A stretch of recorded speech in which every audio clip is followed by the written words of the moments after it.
Hello मेरे YouTube family, नमस्ते प्रणाम। आप लोगों के बीच एक तुलसी माता का स्वर्गीत लेकर आई हूँ, तो आप लोग देखिए और सपोर्ट करिए। चैनल पे नए हैं, सब्सक्राइब करना, चैनल को सपोर्ट करिए। कवने माँ से तुलसी जनम लियली, कवने माँ से हरियर भैली हो।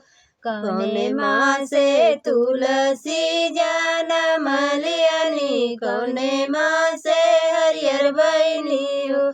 सखिया कवने माँ से भई नहीं सयान, के करे मन भावली हो। सखिया कवने माँ से भइली सयान, के करे माने भावली हो। सावन माह से तुलसी जनम लियली, भादो माह सयान भइली हो। सावन माह से तुलसी जनम लियली, भादो माह सयान भइली हो। हे सखिया कुंवर माँ से भइली सयान, गोविंद माने भावली हो। सखिया कुंवर माँ से भइली सयान, गोविंद माने भावली हो। कवना ही दिनमा महीनामा त तुलसी के बिया भइल हो। कवने ही दिनमा महीनामा त तुलसी के बिया भइल हो।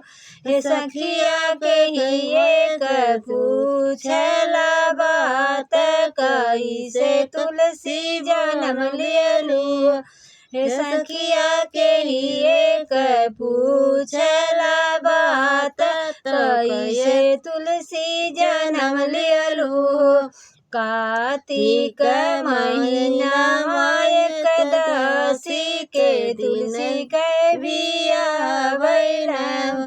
कार्तिक महीना एकादशी के तुलसी के बिया भइल हो। हे सखिया पंडित पूछल एक बात, कैसे के तुलसी जनम लियलू। हे सखिया पंडित पूछन एक बात, कैसे के तुलसी जनम लियलू। के तोहरे हैया हो मायरिया, के तोहरे पिता न हो। के ना तुअरी हई है मायरिया, के ना तुअरे पिता होई है। हे तुलसी के ना तोहरे करी है बियाह, के करे माने भावलू। तुलसी के ना तुअरे करी है बियाह, के करे माने भावलू। धरती त मोरी है मायरिया, त ब्रह्मा मोरे पिता हूँ। ब्रह्मा हमरे पिता हूँ। धरती त है मोरी मायरिया, त ब्रह्मा हमरे पिता हूँ।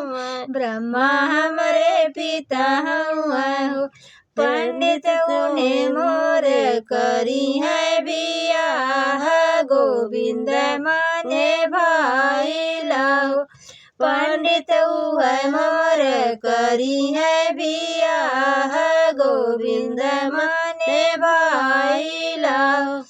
गजा मोती चौका पुरवली, तो कलशा धरैली हो।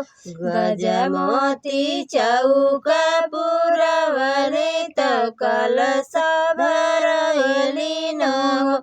हे सखिया होई गइल तुलसी के बियाह, गोविंद संगे चली गइली। सखिया होई गई न तुलसी के बियाह, गोविंद संगे चली गइली हो। एक एतना जे देखली रुक्मिणी, त देखी के जलन भइली, देखी के जलन भइली।